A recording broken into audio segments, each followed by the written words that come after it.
Hey, what's going on, Keem Affiliation Squad? This will be my very first Road to Aquaman video for the year. So, let's just dive on in to the topic. In this video, I'm going to be discussing the change in leadership of the DC films at Warner Brothers in DC, and also a release of a Zack Snyder version of the Justice League cut. So, just discussing the Zack Snyder issue first. Well, although I would love to see a Zack Snyder version of the Justice League film,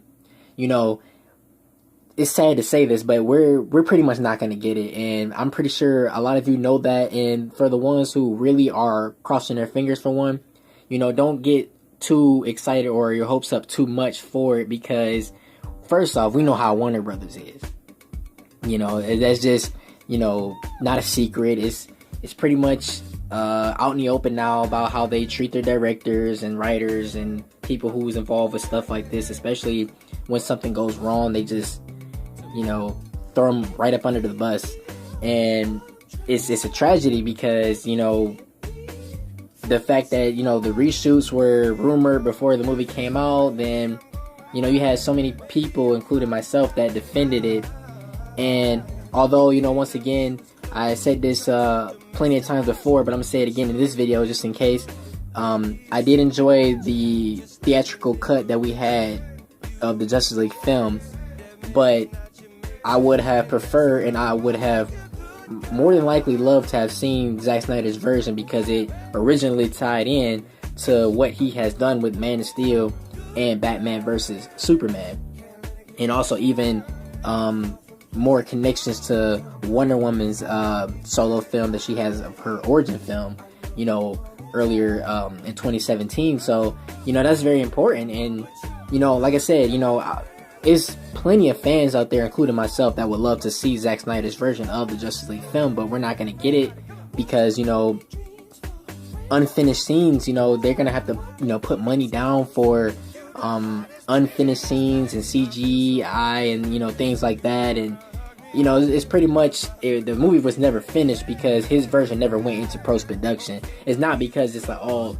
no, we're not gonna release it, because no, it's money and business. So that's pretty much the reason why. And so if you were looking forward to that, don't get too excited about it. I'm not saying it never could happen, but it just won't happen anytime soon for definite. So moving on to the next topic, we're going to be discussing the leadership change in the DC films at Warner Brothers. So if you don't know by now, of course, John Berg, of course, has stepped down, and he's went to a New Line to do his own thing there. He's not the the showrunner of the movies anymore, and also Jeff Johns has taken a seat back, and he's more like he's taking more of like a advisor role, which is more like a executive producer role. So he's still gonna be around, but that job really doesn't require a lot, not a whole lot. He can have some take and input on what he thinks should go on, but it's not gonna be a big role like the president, role, or the the showrunner of things, So that's very important to key in, because I thought Jeff Johns really could have been a good person to step in to really help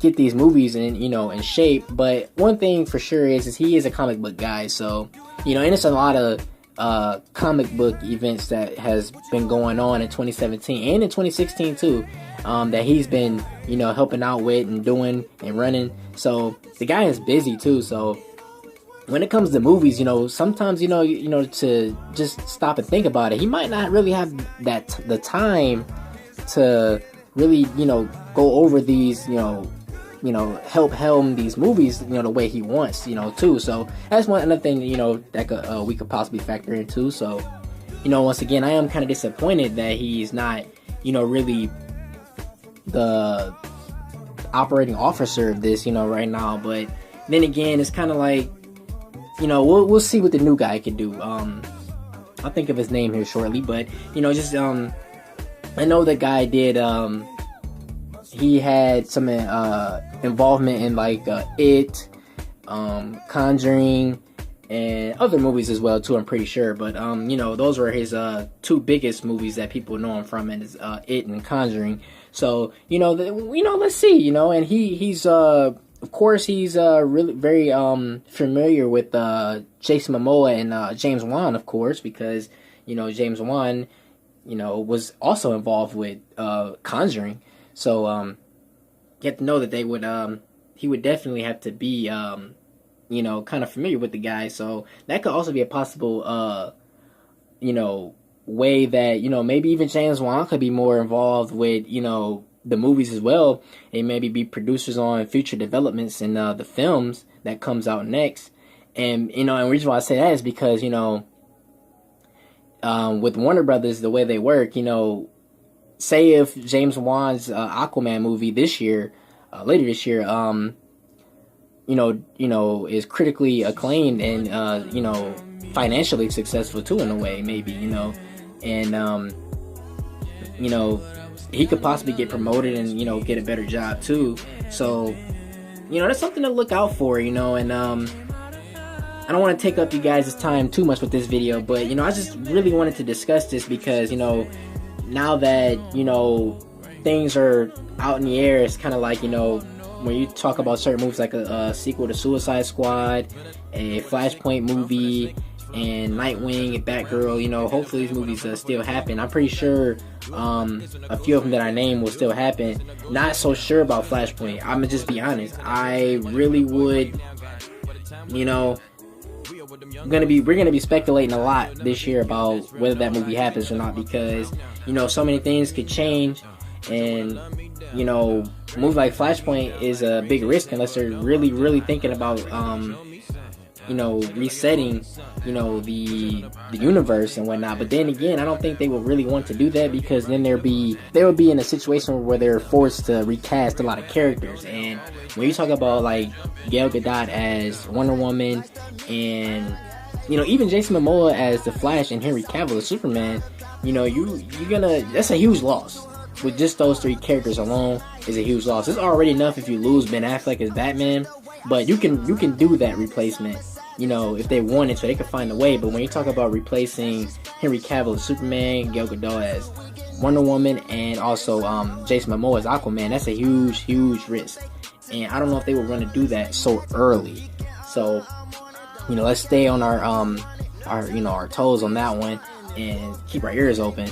But you know, it's a lot that's going on. It's a lot to take in too, because, you know, hopefully they can get the right person that really cares about the comics and the films and the way they are received and the way they're wrote and handled and structured, you know, and the cohesive story. Hopefully they get the right guy that's really looking to really help them. And hopefully this new guy is the guy. Hopefully he is, you know. It's kind of like, you know, like, come on, you know, don't, you know, hopefully this guy, you know, doesn't get mistreated either or blamed for anything, because, you know, it's a tragedy, you know. And, you know, what happened with Zack Snyder, hopefully, and, you know, please don't do anything wrong to Patty Jenkins, man. She's you know, going, you know, she's doing her thing to a Wonder Woman, so, you know, that's one thing to factor in. But so thanks guys if you did tune into this video. And since I didn't say the name of the guy in the video, I couldn't think of it, but I'll put his name in the description down below. And once again, thank you if you watched and tuned in. Let's once again, let's keep trucking on strong for this new year, you know, this 2018. Let's go. And this is the first Road to Aquaman video. And next video, I'm going to be doing another versus matchup. I can't tell you with who, but it's going to be a surprise for you guys if you're, of course, a fan of that genre. So, once again, I am King Stream, and always remember to keep streaming.